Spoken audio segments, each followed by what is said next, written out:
Good morning guys, welcome back to the channel. मैं हूं आपका होस्ट एंड दोस्त, आप सबका स्वागत हमारे channel roving on the road. तो मारुति ब्रेजा फेसलिफ्ट 2026 लॉन्च हो चुकी है और इस बार ये सिर्फ कॉस्मेटिक चेंजेस के साथ नहीं आई है, इस बार आई है भाई वो टर्बो इंजन के साथ और भी बेहतर सेफ्टी के साथ और बड़े बड़े बदलाव किए गए हैं इस बारी मारुति ब्रेजा के इस फेसलिफ्ट में। तो अब क्या ये फेसलिफ्ट टक्कर दे पाएगी नेक्सॉन को, 3XO को, हुंडई की वेन्यू को, किया की सोनेट को? ये एक बड़ा सवाल है। तो चलिए पूरी डिटेल में जानते हैं कि मारुति ब्रेजा फेसलिफ्ट कौन कौन से बड़े बदलाव के साथ आई है। तो चेंज नंबर 1, तो सबसे पहले फ्रंट ग्रिल को चेंज कर दिया गया है और ये front grill same as it is आपको याद दिलाएगी जो कि ब्रेजा 2017 की लॉन्चिंग जो पहली ब्रेजा थी उसमें जो फ्रंट ग्रिल थी सेम इसमें यूज की गई है, थोड़े से एड ऑन और टेक्सचर डालकर, बट ये स्टिल अच्छी लग रही है। फॉग लैम्प की हाउसिंग की बात करूं तो वहां भी आपको चेंज मिलेगा, नई हाउसिंग के साथ फॉग लैम्प आएगा। ये हाउसिंग सेम वही है जो मारुति विक्टोरियस में दे रही है। इसके अलावा आपको मिलने वाला है ड्यूल टोन अलॉय व्हील। अगर खास बात कहूं तो मेजर जो एक्सटीरियर में चेंजेस हैं वो मेजर चेंजेस नहीं है बट स्ट्रक्चरल चेंजेस हैं। इसका पूरा प्लेटफॉर्म चेंज कर दिया गया है। अब ये प्लेटफॉर्म वही है जो कि विक्टोरियस में मिल रहा है। इसी वजह से एक खास बात इसमें आपको जो कि बहुत दिनों से लोग डिमांड कर रहे थे, आपको जो सीएनजी किट अब मिलने वाली है मारुति ब्रेजा में वो अंडर बॉडी मिलेगी, समझ रहे हो? तो ये एक मेजर चेंज है और ये चेंज मुमकिन हो पाया है स्ट्रक्चरल चेंज यानी कि प्लेटफॉर्म चेंज की वजह से। नेक्स्ट बात करें सेफ्टी की, तो सेफ्टी में भी आपको यहाँ बहुत कुछ मिलने वाला है क्योंकि अब Maruti Brezza 5 star Bharat NCAP में लेकर आ चुकी है, यानी कि 5 स्टार रेटेड गाड़ी अब ये बन चुकी है।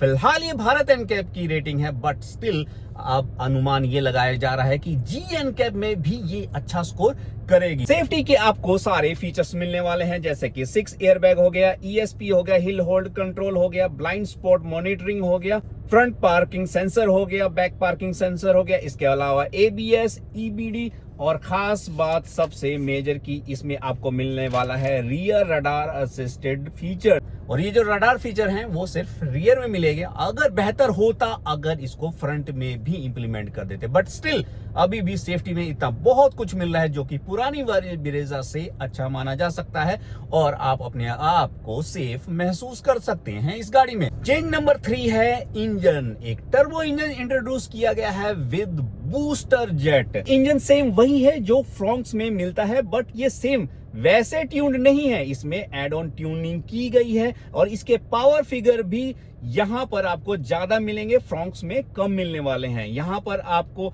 110 PS की पावर मिलेगी जबकि फ्रॉन्क्स में ये पावर फिगर अगर कहूं तो ये 100 PS की ही देता है। सेम वही इंजन है। खास बात ब्रेजा में आपको मिलने वाला है 178 Nm का टॉर्क और आपको फ्रॉन्क्स में सेम टर्बो इंजन आपको देता है 140 Nm का। तो आप ये मत समझना कि इंजन सेम है तो पावर भी सेम होगी, ऐसा नहीं है। यहां पर आपको ज्यादा पावर मिल रही है और रीजन भी है ना, क्योंकि ब्रेजा का जो वेट है वो ज्यादा है तो यहां पर ज्यादा पावर की जरूरत है, तो इसीलिए इंजन सेम है बट ट्यूनिंग की गई है जिससे कि आपको एक ज्यादा पावर का फील होगा और ब्रेजा में आपको ज्यादा पावर मिलेगी। इसके अलावा 1.5 जो नेचुरली एस्पिरेटेड इंजन है उसको भी रीट्यून किया गया है, लेकिन खास बात है कि उसके पावर फिगर में कोई डिफरेंस नहीं है बट हाँ कंप्रेशन रेशो में बदलाव किए गए हैं। वही बात कि भाई E20 कंप्लायंस को लेके जो चीजें चल रही हैं उसको भी मैनेज किया गया है इसकी वजह से और इसकी वजह से आपको माइलेज भी इंप्रूव मिलेगी। माइलेज इंप्रूव होने का सबसे बड़ा मेजर एक और चीज है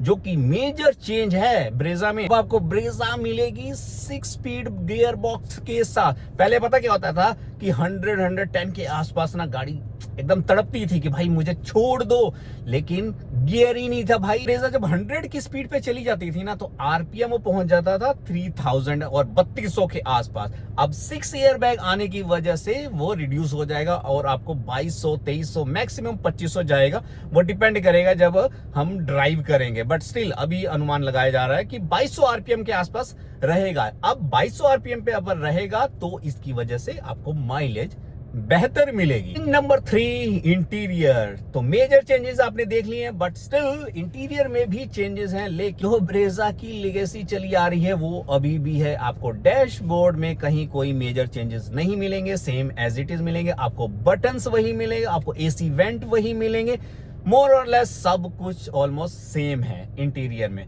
कहाँ चेंज मिलेगा और क्या एडिशनल मिलेगा वो देखते हैं।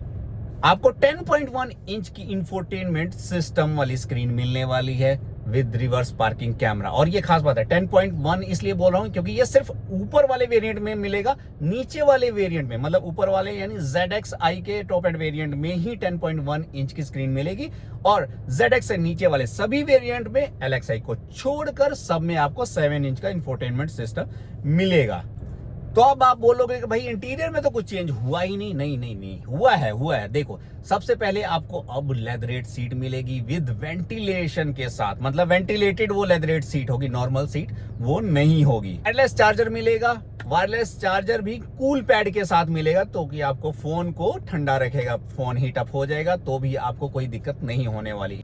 इसके अलावा 64 एम्बिएंट लाइटिंग का सेटअप मिलेगा, एलेक्सा कनेक्टिविटी मिलेगी, मोर और लेस यही मेजर चेंजेस हैं। बट स्टिल अगर गाड़ी को एक ओवरऑल लुक अगर देखोगे बाहर से या अंदर से, तो हाँ 100% कुछ चेंजेस तो आए हैं, और जिसकी वजह से परफॉर्म भी करेगी ये गाड़ी। आपको सबसे ज्यादा गाड़ी में क्या मायने रखता है? इंजन। तो इंजन में बड़ा बदलाव किया गया है, पावर में बदलाव किया गया है, जिसकी वजह से एक जो नया इंजन आया है वो बहुत अच्छी माइलेज देगा। CNG की ऑप्शन बहुत अच्छी आ गई है, CNG की माइलेज भी बहुत बढ़िया निकल के आने वाली है। कि माइलेज में कोई ज्यादा बदलाव नहीं हुआ है, माइलेज इवन इंक्रीज हुई है, जैसे कि मैंने अभी बताया भी था कि माइलेज क्यों इंक्रीज गई है। तो टर्बो इंजन भी आपको 21 की माइलेज देगा, आपको जो 1.5 नेचुरली एस्पिरेटेड इंजन है वो भी 22 के आसपास की माइलेज देगा, और CNG तो 27 की माइलेज आराम से निकाल देगा। तो मारुति अगर आप गाड़ी ले रहे हो, कोई भी गाड़ी ले लो मारुति की, तो माइलेज से आपको निराशा कभी भी नहीं होने वाली है। अब बात करते हैं प्राइसिंग की। तो भाई ये लॉन्च हुई है 7,40,000। जी हाँ, पुरानी वाली ब्रेजा से ऑलमोस्ट 80,000 कम प्राइस पे लॉन्च हुई है, और इस प्राइस पे LXi वर्जन मिलेगा, बेस वेरिएंट मिलेगा, और ये प्राइस बहुत अग्रेसिव है, जिसकी वजह से कस्टमर 100% आने वाले हैं। तो आप बताइएगा कि क्या ये वर्थ इट है? मतलब जितने भी चेंजेस किए गए हैं, प्राइस में चेंजेस किए गए हैं, और जितने एक नया एड ऑन जो किया गया है इंजन ऑप्शन में, जो टर्बो इंजन पहले नहीं था ब्रेजा में वो दे दिया गया है, और इंटीरियर में जितने चेंजेस किए हैं, क्या आपको लगता है कि सही मायनों में ये एक नया फेस लिफ्ट है मारुति ब्रेजा का पिछली वाली से? बताइएगा, कमेंट जरूर करिएगा। वीडियो अच्छा लगा हो तो लाइक करना, कमेंट करना, सब्सक्राइब करना। Till then bye bye, take care.